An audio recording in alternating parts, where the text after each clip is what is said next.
So I told him I'm going with it. No. Portmore score back, yeah? Westmoreland, it does come from.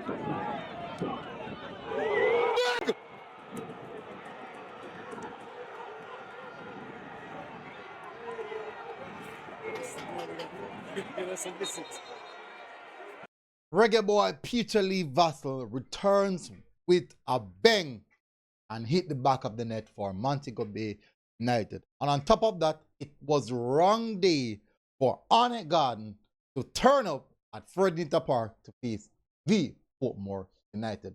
Well,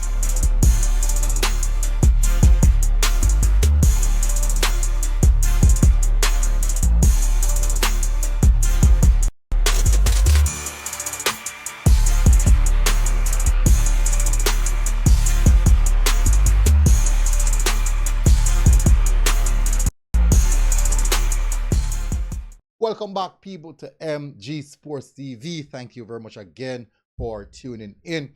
Really, really appreciate it. Hopefully, you guys are doing good. Smash the like button, hit the subscribe button. This is the Jamaica Premier League Game Week 36 review show. Hopefully, you guys enjoyed. All right, let's start off with Portmore United versus Arnett Garden. Quite an interesting one. Very, very interesting one. This game, I do believe that Arnett Garden is really, really pushing for top 3, trying to find, well, not top 2.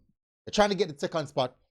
Very, very hard. They're really, really working hard to get that second spot, but unfortunately, just not coming off. When they play against Portmore United, you can see that the legs got weary and they just wasn't able to hold up. Portmore United won that game 2-1.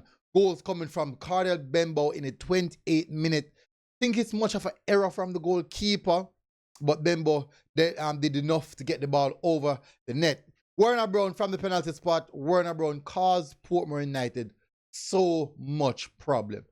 Off the ball movement, inside and outside the box, out of play, in possession. He was brilliant. And he tucked away the penalty to score his 22nd goal of the season. He's actually in fine form at this present moment. That was just shortly after the second half. And then immediately after, Ronaldo Robinson with a solo run, a crazy run, and finishing it off with his weaker foot, his right foot from way out. I'm striking it hard and low. I do believe, though, the keeper should have done a little bit better. That is concerned. That is football. So Portmore United, technically, with that victory, solidified themselves in the playoff for the 2024-2025 Jamaica Premier League season. Next up on the agenda, we have Harbour versus Cavalier. And this one was epic. How is it that you are leading 2 goals, 2-0, up until the 75th minute of the game and end up drawing that game? When you have Cavalier by the neck, you cannot do nothing better. You can't do nothing else more than finish the job. And Harbour was unable to do so. Nevertheless, I do believe that Vino Bartlett has been suspect the last couple of games. Some of the, goals that I've seen him conceded in the last 3, 4, or 5 games have been amateurish. Very, very amateur goals. He is far better than that. Maybe a bit of fatigue, maybe need some rest, because goalkeeper do need rest at time. But from the first goal, you can see that something that it wasn't right. Dejan Green with the opener in the 70th minute, then Andre Fagan in the 45th minute +2 with a dink, and goalkeeper again rushing off his line, basically panicking.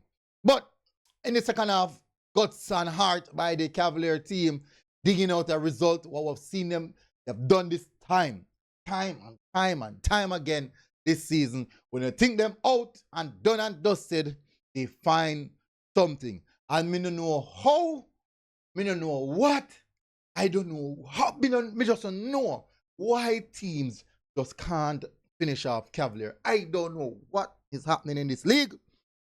Get a meal and you fail to eat it. Or if you get a meal and fail to eat it. 2 love, 76, 78 minutes. Oh, my word. Can't do better than that, man. I mean, see it. Chapelton Maroons 1-0 up until 80-something minutes and still lose the game. 2-1 to Cavalier. Why them I don't know. I don't know. Anyways, but gutsy performance from Cavalier showing true championship mental. Anyways, move on now. The deciding factor for the relegation scrap. Now, Dunbeholden and Molynes, this game was a crucial game for both teams. Both teams wanted that 3 points because they are fighting in the relegation and they're not too consistent where the performances are concerned. But at Dunbeholden, many would believe that Dunbeholden is stronger at home. But unfortunately, that juju has been broken.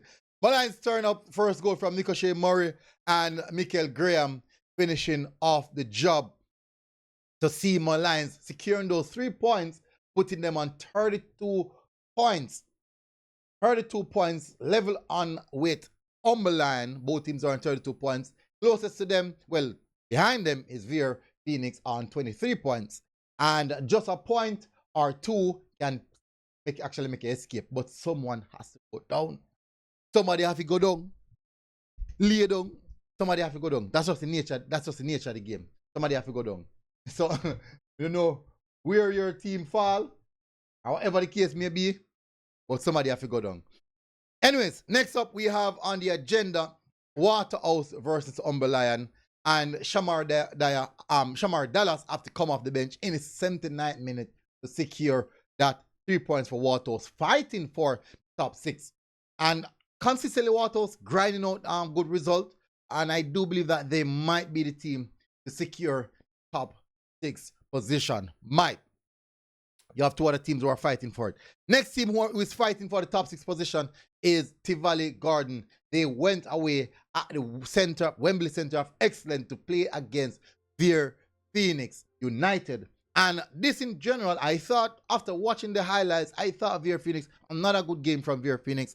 And they seem to be getting it, coming in their own at the tail end of the season. Unfortunately, wrong time. And maybe just could be the fact that they have nothing to play for, so they're probably just enjoying their football. Brilliant goal from Tariq McGee, which would have if this had stand, this would have been a vital goal for the Veer Phoenix team. Unfortunately, Tivoli Garden, who won the playoff, they came back in fine style. Goal from Kimberly Smith in the 27th minute, and also Barrington Price in the 68th minute to secure, or should I say, to push forward or to push on to try and secure the top 6 position. But I think Veer Phoenix in a deeper hole as the relegation cloud swirls over their head, lower and lower, just closer to consume them. And that's how it is. That's football. That's what I'm saying, football. No football, it's not life. Cock mouth kill cock. Anyways, next up we have is Monday Night Football. We have Chapelton Maroons versus Mount Pleasant. Now, this Chapelton Maroons team, I'm very much unsure if they're going to go down based off the performances I'm seeing from them.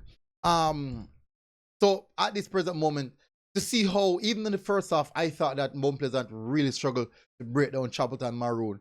But in the second half, with the changes that Mount Pleasant were making, the quality that Mount Pleasant were putting onto the pitch, the level hasn't decreased none at all in comparison to what Chapelton Maroon was bringing on. And really and truly, at some point, legs are going to be heavy, and the Mount Pleasant had so stuck with quality. Ryan Edwards with the assist, finding, I think it's Angelo Excelos at the back post for him to just a simple tap in. Then that's on the 61st minute, and on the 73rd minute, Ryan Edwards find himself on the score sheet after a huge holler in front of goal. And then after that, he also had a big holler again. But that's football. Sometimes they'll score, sometimes they miss, and sometimes they'll score the hardest one and miss the easiest one. That is football. But certainly area that he has to clean up a bit, because we expect a lot more from him. Next up on the agenda is Racing versus Montego Bay, the final game of the match day. Now, this one is quite an interesting game. Started off all action, and so said, so done.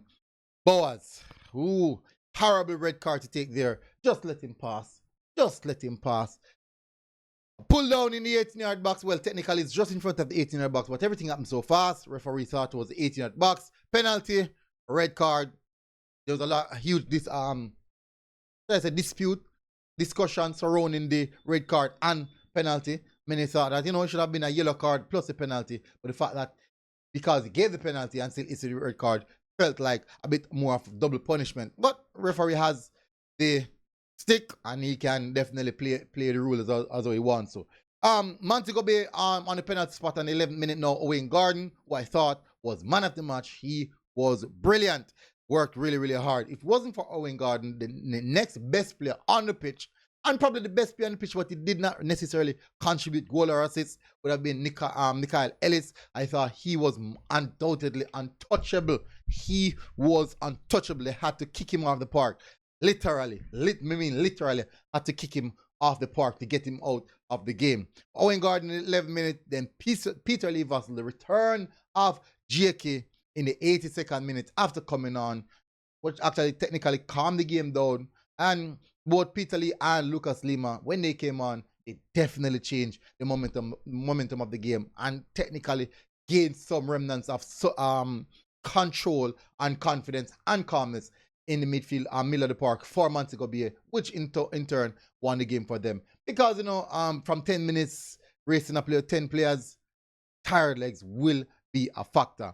And then now on the 89th minute, Owen Gordon again with the final nail in the coffin. The interesting point about this is, in the event, well, at this moment, Arnett Gordon kind of fluffed the bag. I'm kind of fluffed the bag still, so maybe more than likely racing up play Arnett Gordon. But we'll see how long. But if Moby finished third and Racing met the top 6, it'll be Moby versus Racing again. See that one panned out. Anyways, tell us what you think in the comment section. This is the closing of the show. Big up on yourself. Smash the like button. Hit the subscribe button. And this one is an interesting one. 3 games to go. 3 games to go? Yeah, 3 games to go. And we'll see how this one materializes. Big up on yourself, people. MG Sports TV. Out. God bless. Boom. I mean, outside.